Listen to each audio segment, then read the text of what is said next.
Hello everyone, I hope you're doing well. As a reminder, there are spoilers for the chapters I'll be talking about. Also, there are timestamps in the description for where I start talking about each chapter. And with that, let's get started. First up is My Hero Academia. It starts off where it left off, with Bakugo being impaled, telling Deku to stop trying to win on his own. Shigaraki's burnt-up form isn't happy and breaks off the tendrils that he impaled Bakugo with. Bakugo starts falling when Todoroki catches him out of the air. He also seemingly has Endeavor. Shigaraki taunts Deku by saying that so much blood was spilled for nothing. He continues saying Bakugo's sacrifice was the most pointless. Deku grows more enraged, remembering his powers get stronger with anger. Shigaraki had gone for an attack on Deku, but Deku, filled with rage, powers right through the attack, getting up close and personal with Shigaraki. Deku tells Shigaraki to take it back.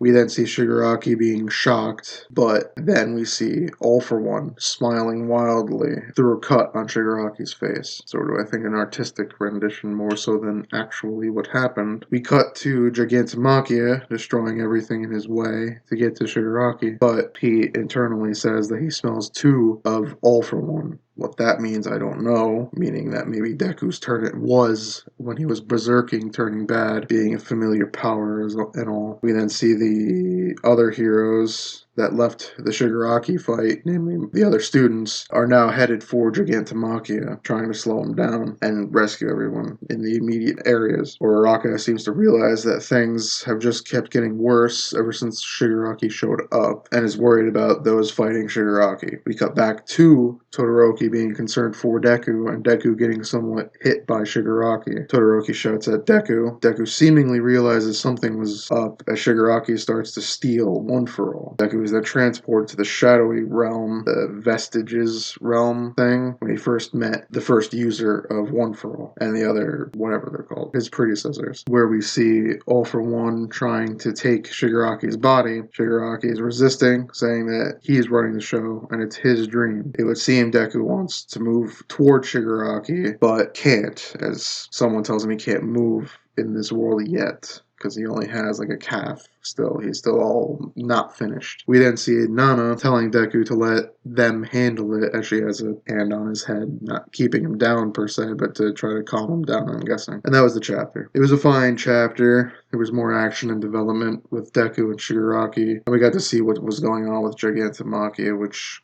helped moving towards Shigaraki and so on. With the Deku-Shigaraki battle entering the Vestiges realm, the Shadow realm, we'll end up seeing at least something new for a while, being away from all the real world fighting. It would be interesting if he takes that time to just advance real life and things are done outside of it and the arc ends after this vestige battle. But I don't know. I can see this arc lasting to the end of the year and probably some amount into next year also. So we'll have to see. Maybe they'll surprise me in the end and maybe even get me reinvested, because I'm starting to find these chapters really boring, in my opinion. I'd give that chapter a B. Now we're on to Black Clover. It starts with Julius telling Gaja the plan of invasion and asks what are they going to do. Gaja says they'll be there for the fight to save their queen. He also says that they're with the elves now, building up strength. He also explains that some of his people are there and he can't guarantee that they'll make it in time, but they'll be there with them. We then see Gaja extremely angry, saying he'll save Lolopeka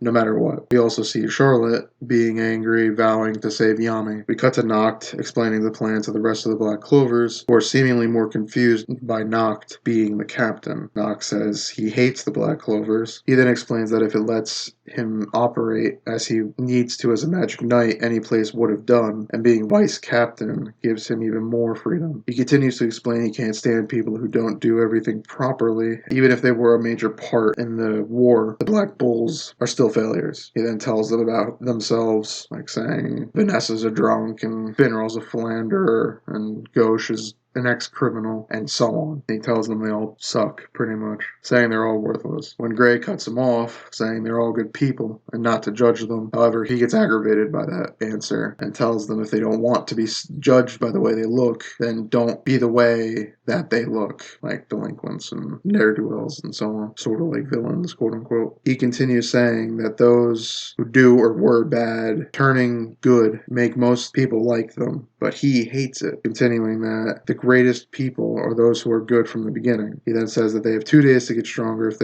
they want to save Yami. We cut to Noct and Asta arriving somewhere. Asta asks about Noct's magic. Noct explains that it's a shadow magic, and he and anyone he touches can go shadow to shadow. Asta thinks it's like spatial magic, and that it's neat, and then asks how the others are, if they're okay. Noct ignores that question and says they've arrived. Where they arrive is a dilapidated house. As they walk in, Asta asks whose it was. Noct explains it was a former noble's house. They then make it to a room where Noct makes what seems like a portal that drags Asta down into a stony area with pillars that have skulls on them. Noct explains that he'll teach Asta all he knows about devil magic in the next 2 days, making him exponentially stronger. Asta's excited. Noct starts explaining that Asta was using his powers wrong, and that they will be making a contract with the devil to give him full control of its powers. Noct continues saying they normally need an item that's connected to the devil to temporarily summon it, but Asta's different. Asta's seemingly connected to his devil through his grimoire and through his arm. Asta moves to the platform that Noct was standing on, asking what to do next, when Noct says summon, which causes shadows to come from Asta's arm, or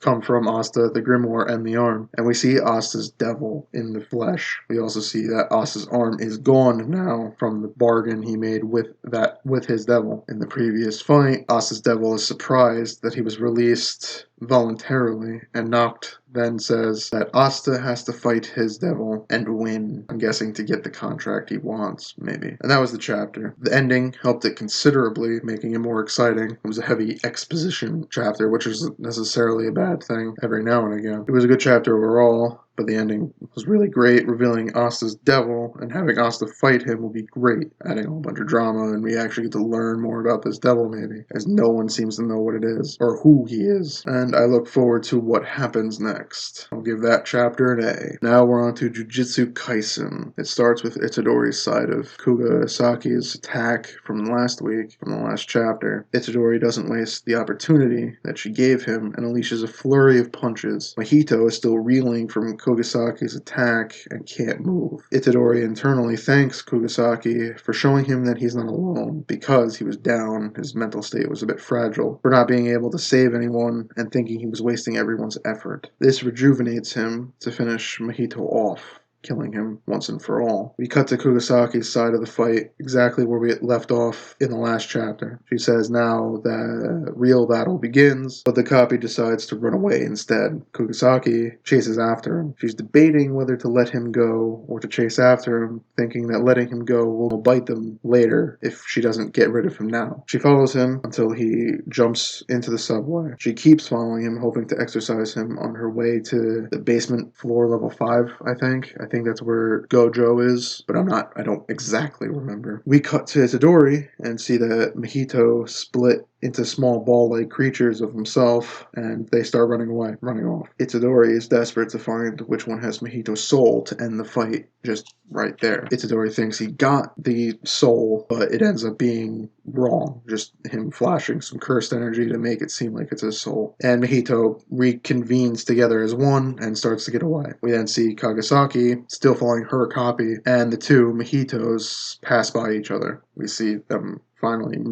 not merge, but are in the same area. Itadori sees it first, seeing the two of them, and wonders why there is two of them when he sees Kugasaki at the other end of the hallway that they're at. Itadori then tells her to run, then explains that because of her fight with the copy and her body's natural damage, she let her guard down about his hands, and Mahito says he got her, and it looks like she blocked it instead of dodges it, meaning he got what he needed to inflict damage on her. As one touch, she can seemingly ruin someone. Itadori then destroys the copy in one hit and rushes to Kogasaki asking if she was okay. Mahito wonders if she'll survive one touch like Kento, the older Jujutsu sorcerer. We then cut to a Kagasaki flashback of her youth, where we see her playing some game with her friend and her friend's dad. She then inner monologues that back then she thought everyone in her village was crazy and she was the only sane one. That's the chapter. It was a good chapter, more action, and Itadori and Kagasaki seemingly are going to team up against Mahito if she survives it. Again, this manga, just like Chainsaw Man, isn't afraid of killing people, so I don't know if it'll happen or not. I'm not sure. It also seems we're entering a flashback arc, which is a good thing, but again, is it going to follow the same trappings as most of them do, which is giving backstory to a character that's about to die, so you feel more sympathy? Is that going to happen? I don't know. Hopefully not, but you never know with something like this. Overall, I'd give that chapter a B. Now we're on to Undead Unluck. It starts with a color page of Andy telling Billy that burns on ice, and there's no getting away. No. Then there's a double page spread of all the Union members and what their negator powers are. We then start the chapter for real, going to Top and Nico, seeing that Andy and Fuko succeeded. Top then says he wants to go join the fight, but Ishin's still healing because he's being stubborn about his helmet. Nico tells Top that he won't be able to do anything or be of any help in his condition, so he tells him to stay and to heal. We then see Chikara still with Juiz, but notices that Titania is gone. We cut to the battle where we see Andy running towards Billy and punching in full force, saying it's for making Titania cry. Punch seems to have broken Billy's neck, which Billy then heals from with Andy's power. Billy then explains that it hurts to heal, and that he thought when Andy used it, his sense of pain dulled, but no, he just knew how to heal himself correctly. Andy realizes that Billy was using the undead power, and asks Fuko to give him the katana and gun because he might make her try to kill herself again. Watala asks Rip if they should fight or help Billy, but Rip says no because he wants to see if Billy is actually qualified to be their leader. Billy then starts using Top's unstoppable power, and Andy says that it's not as refined and is a bit easier to predict, but as he says that, Billy hits him and sends him flying, crashing into the wall. Billy starts to taunt at Andy, saying if he was so easy to predict, he should have been able to dodge or block, but as he's saying it, his foot falls, or his leg, piece of his calf, falls off because it was cut clean off. Billy pauses, seemingly impressed almost, and same with Andy, is also very much impressed. But Billy knows Andy's one weakness, which was Fuko, who he makes her start moving backwards off the platform with the unjust ability. They figure out that her justice is surviving, and to do not your justice would be to have her kill her, or have her die, would not be her justice. As she moves off, she falls off the platform because Andy couldn't get to her, and she's apologizing to Andy, who then dives after her. He then catches her and figures out that Billy's power is something that's copying the others. Billy sees that they're gone and tells Burn to wake up, which he does, and Nico's assistants are shocked that it failed, that they missed Burn's core, and says they're out of ways to trap him and stop him, or even slow him down, really. They then call Nico or Juiz. I think they ended up just calling Juiz, but it was a bit confusing, updating her and asking what to do next. Juiz then says to remain calm and asks what happened to Andy and Fuko, and if they're safe. Titania answers, saying they are safe. She then explains that they just fell on top of her, but she doesn't know why, and says she recovered them, and they're making their way towards Billy. Juiz says Titania's orders were to stay back, remain on standby. But Titania apologizes, saying she needs to talk to Billy. Juiz then asks if Titania is still in love with Billy, and the whole operation hinges on that answer. We don't end up hearing that answer when we see that Burn bursts through the ground, making it out of the complex. Titania and Co. are there also when she confronts Billy, asking why he betrayed them. However, he ends up telling her to stop being so full of herself, and that as long as God and the rules exist, the world would never be fair. Oh, I jumped the gun on that. He says that as long as God and the rules exist, the world will never be fair. She then starts to confess at Billy, but then Billy cuts her off, saying get over herself, and that she meant nothing to him. It shows Juize's question again, asking if Titania has feelings for Billy, which then she answers the question then, saying she does, and then opening up her metal ball containment robot thing, hurting Billy as she does. He then wonders why he's being hurt, because the injustice, if it was that their justice was to stop him, if he had injustice on, it would mean he wouldn't be hurt because it's stopping their justice. However, he then realizes that it wasn't him that was their target, and it was actually Apocalypse, which Fuko and Andy currently had from the blast, as they took him from the round table. Fuko then puts a gun in its mouth, and Andy explains that without the round table they can't gather, but without Apocalypse they can't get missions. So they're at a bit of a stalemate there. That was the chapter. It was a good one. As it continues moving forward, that whatever pace it's going for, it continued and cemented Billy's heel turn by showing his true colors about how manipulative he was. He was only really collecting talent on the Union, as well as his villainous turn by shooting down Titania full stop, making him really look bad. I wonder how much is left in the arc and in the manga as a whole. I would like to see it continue, but I don't know where it goes from here. Does it just keep going at like normal, or does it move on to a different style? Do the under win, and they take the round table, and the world goes into an apocalypse as they fight and fail to kill God, meaning that it's left to Andy and Ko to survive and then try to find a way to fix everything? Maybe, I don't know. Or do they win, having Billy and them fail, and maybe having it be a short manga? I don't know. I haven't kept up if the sales are any good or not. I think they would be pretty decent, given the fact that this one got an English translation, but I'm not too sure. But overall, I enjoy the manga. I would like to see where it goes from here, but we'll end up seeing. I'll give that chapter a B. Now we're on to We Never Learn, and it starts where it left off, with everyone worried in the waiting room about Noriyuki, and Asumi says she can do the surgery. Her dad is shocked, and Asumi wants to do her best for Noriyuki, and asks her dad to guide her through the surgery. She then says that it's up to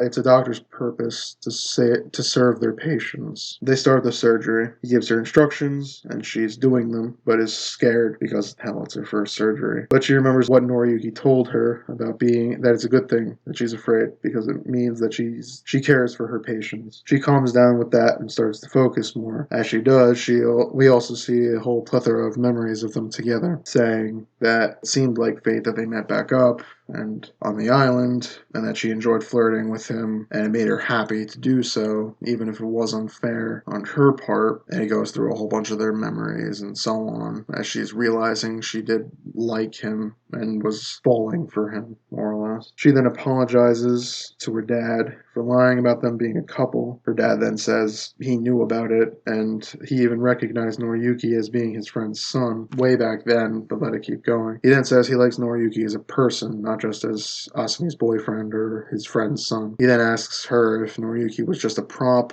to fool him, her dad. Noriyuki then says no, he wasn't. Her dad continues, saying that the lie might have been a lie then, but maybe it's not anymore, and asks if she remembers what he said the reason for him coming to the island was, which was to see his daughter and her boyfriend. She realizes she has a lot to say to Noriyuki, and says that to come back to her, more or less. We cut to sometime later. Everyone's sleeping in the lobby in the waiting room, because they were all waiting because they were worried about Noriyuki, and Asumi is at bedside with Noriyuki. When we see Noriyuki wake up, Asumi does as well. Noriyuki says he was dreaming about the first time they met. She admits she did as well. He then says he forgot to tell her something back then. She says that he sounds so formal. He then confesses that he loves her and wants to be her real boyfriend. She's then shocked and flustered, and she starts to tease him by accident, doesn't even mean to, and goes through all sorts of flusteredness, trying to admit her real feelings, and then finally confesses that she loves him and wants to be his real girlfriend. And that was the chapter. It was a good chapter, with a flashback and the conclusion of the arc overall. We then see the confessions and so on, and that he survived. the surgery. Next week should be the epilogue chapter to this arc, and then we'll see if there's one more, maybe even two, after this. So overall, I'd give that chapter an A. Now we're on to Mashle, Magic, and Muscles. It starts with Abel saying that he's impressed with Mash, who says thanks, and then Abel says that that's all he had to say about it, though, and Mash starts punching himself in the face. He starts doing it a lot. And after a lot of punches, Mash realizes he's being controlled by Abel, or at least maybe we are. Abel makes Mash choke himself, but stops, saying it's not fair and it's missing class. It's not a classy thing to do. Abel then summons a puppet that looks like Finn. Abel says it is Finn, and that the spiky-haired friend, Dot, I think his name is Dot, was too injured to be of any use. So Finn puppet attacks Mash. Mash then blocks, and Abel gets upset by this, saying Mash isn't allowed to defend himself, and if he breaks the rules, Abel will break Finn. Mash understands, saying that literally that's the way Abel plays, more or less dirty. Abel then has Finn puppet start attacking. He then also says that Mash could attack and break Finn on his own, of his own accord, and he starts taunting Mash, saying that Mash can't make the tough choices to make the sacrifice, and so on, as Finn puppet is attacking him. He then literally says, we all want others to think us noble, but Abel rejects that, meaning he'll play dirty if he has to. Yeah, Finn puppet gets a good hit on Mash, but then Finn puppet's axe breaks. Mash says, again, verbatim, sounds like you think you're pretty deep, huh? Abel is stunned, and the fifth fangirl is still there and is sweating now. She then says that it's really on now. Mash then takes out the golden coin and more or less fakes offering it to him, because he takes it out and says, I'll give you this thing you want, just because he's tired of it. He then flicks it, as Abel more or less accepts it, but then as he flicks it, he cuts a bunch of the threads that are holding up Finn puppet, and the fifth fangirl notices it. Finn puppet then falls and turns back to normal Finn. Mash then says that he guesses that the coin likes him because it came back. He said, how weird. Abel, unamused, then attaches strings back onto Mash, saying the exchange bores him. He then tells Mash not to struggle, as he's nothing more than a puppet like everyone else. Mash, however, says it doesn't matter who he is, but Abel has to apologize for what he did to his friend. Mash then steps forward one big step, which the force of it ends up breaking Abel's finger. Mash keeps moving forward and breaks more fingers on the way, and smashes Abel right in the face with either a punch or a knee. I actually couldn't tell which. That was the chapter, and it was a ridiculous chapter, which is a good thing. I always find these really fun. It continues the fight between Mash and Abel, and maybe ended it all in one. The fight was more comedy than action, which I did expect, and Mash being OP is what makes the series fun and entertaining. It's like One Punch Man in that regard. Just, I think, actually more comedy, just because Mash is both self-aware and yet ridiculous in his own right. So we'll end up seeing how this continues, and I hope it does for quite some time. So next week should be fun, as this arc is maybe over, or some sort of super monster thing happens for Abel. I don't know. But overall, I'd give that chapter a B. Last up is Chainsaw Man. It starts with Makima explaining her agents aren't humans, devils, or fiends. Their names were eaten by a chainsaw, yet they still exist. That's why no one remembers them. She continues, saying that they are the sole exceptions to Chainsaw Man's rule, that they were able to survive despite him eating them. She then asks if he remembers something. She then explains that he was fighting the weapon devils and the four horsemen when he disappeared. She understands why now they couldn't find him, because he was in his small dog form to disappear after their initial fight, it would seem. But now she found him, and she wants to end their long battle, finally, it would seem. He ends up shrugging, almost embarrassed-like, by the gesture. She then commences the operation, and all of her agents transform. You had a couple of them that I did recognize afterwards. There was the Bomb Devil, the Arrow Devil, or Archer. You had the Katana one, which was the Mafia's son in some of the really earlier chapters, which I had completely forgotten what he looked like. You had then, I think, something that looked like the Gun Devil was back or something, and then the Whip Devil, and Longsword, like traditional Western sword devil. We see them transform.